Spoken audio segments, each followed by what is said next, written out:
Main goals behind this uncontrolled migration phenomena is related to the push for people to accept digital IDs and biometric identification, to be like, oh, we need to know who's a citizen and who isn't, because we have all these people here now. And the only way to do that is to move to this new system of ID, specifically in the US, where ID is relatively decentralized and it's, by state, not a national, except in the case of a passport, but not everyone in the US has a passport, and a passport isn't required for going around to do your daily things.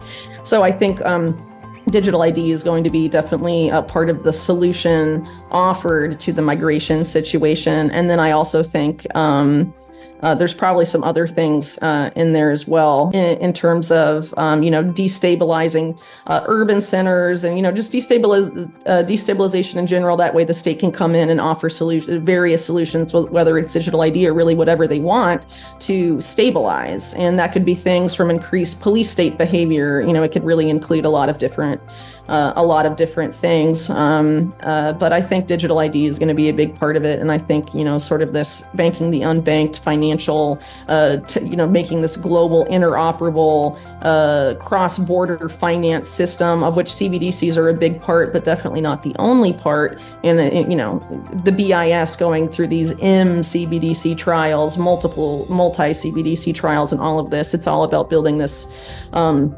global system of interoperable CBDCs, and also, their private sector equivalents like deposit tokens and stable coins to be, sort of traded at mass, and then, surveillable and also programmable, probably. So they, directly intersect with things like carbon markets and all of the stuff that is being developed, in tandem with all of this. Today's video tackles a pressing issue that intersects the realms of migration, digital identity, and financial systems. Whitney Webb has brought to light the uncontrolled migration phenomenon and its implications for digital IDs, biometric identification, and the push towards a global system of interoperable central bank digital currencies. But how does this impact you, and what are the broader implications for privacy and individual freedom? Before we dive deeper, if you're new here, be sure to hit the subscribe button and give us a like. Your support enables us to bring more content like this to you. One of the things they fear is sort of the uncontained chaos of individual humans having a point of view and not doing exactly what they want them to do at all times. Mm-hmm. And I was really surprised by, if we could, I like my fractal metaphors, and this was a big one, was the Canadian, right? Honk, mm-hmm. honk, And we saw there that the banks, TD, RBS, all of them went gleefully along with the completely illegal program to seize mm-hmm. and freeze people's assets, their bank accounts, right? And in this modern world, if your bank account gets frozen and you can't pay your mortgage on time or your car payment, you're out. You can't buy food. I mean, it's the mark of the beast, right? In sort of biblical terms. So, as they say in my community, never go full Canadian.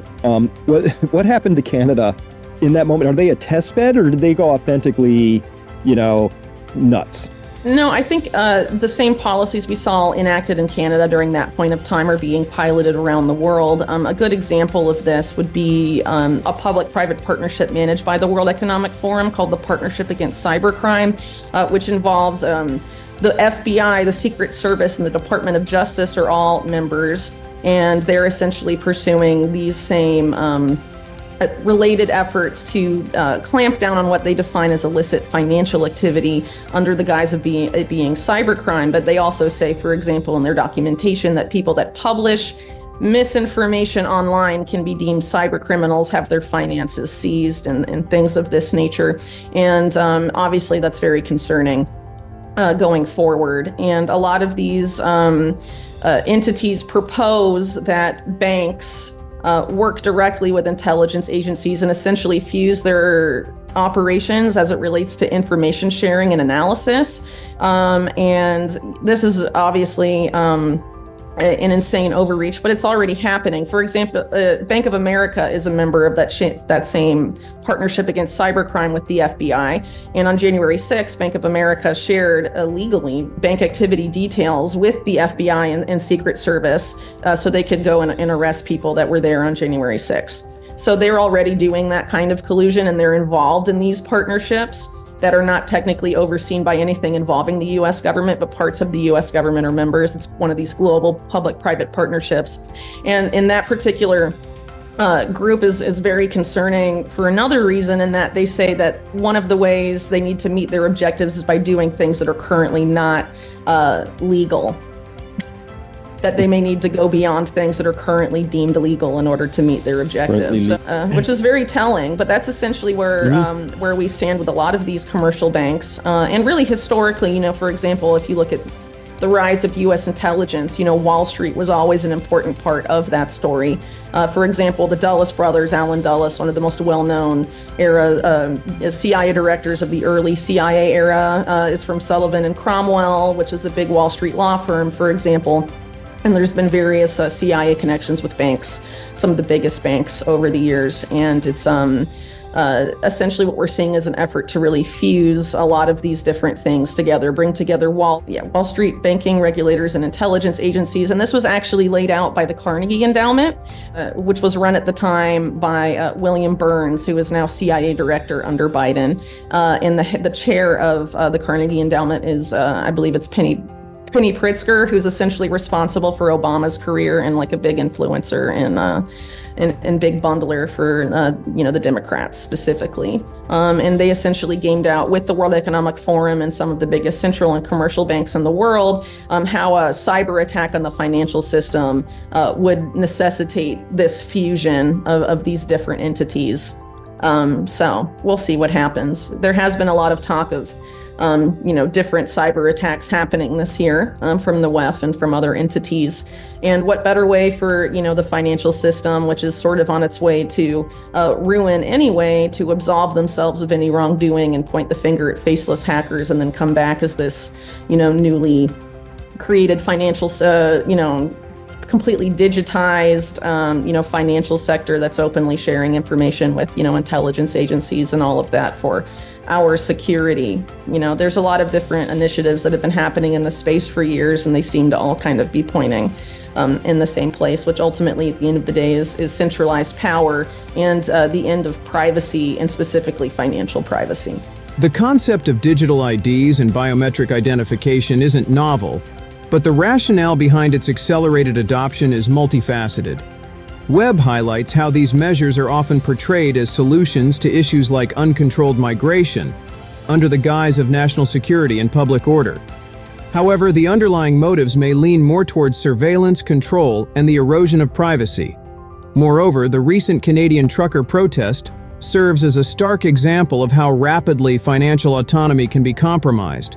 This incident demonstrated how governments, in collaboration with banks, can freeze assets and cut off individuals from their financial lifelines, exposing the fragility of our current financial system and the potential for abuse within these partnerships. However, this isn't solely about financial control.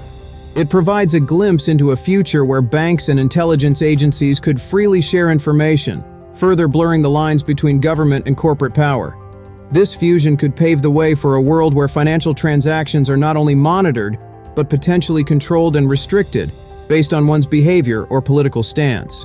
This is what I worry about in terms of what I mentioned earlier, with figures that they have framed increasingly as anti-establishment, that when push comes to shove, they end up serving the establishment anyway. So, Trump, I think, sort of falls in that category. In the sense that his campaign rhetoric in the 2016 election and how he ended up governing, there are drastic differences there. And I think the same is true for his rhetoric this time and what is likely to happen if and when he returns to the White House. People seem to have forgotten his defense and role in things like Operation Warp Speed. And he has not come clean about that.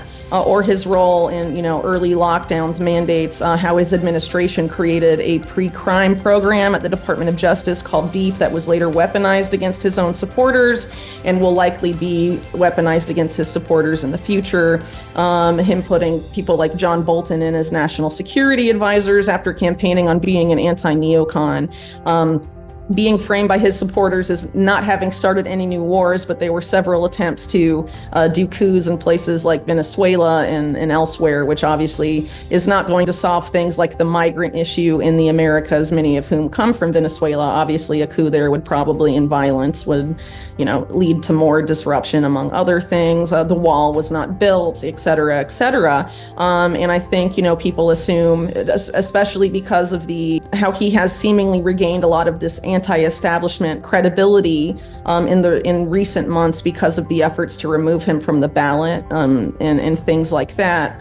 But is that necessarily deserved? Again, I think people really need to remember the difference when it comes to politicians specifically between campaign rhetoric and governing.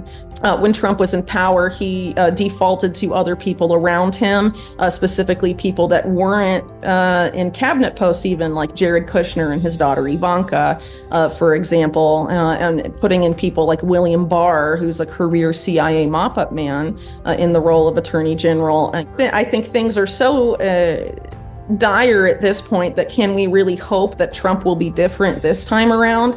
That's essentially, some of the concerns I have. And if there is a big crisis, similar to the COVID event, and Trump is in the White House again, can we trust him not to respond in the way that they want him to, doing something equivalent to Operation Warp Speed again?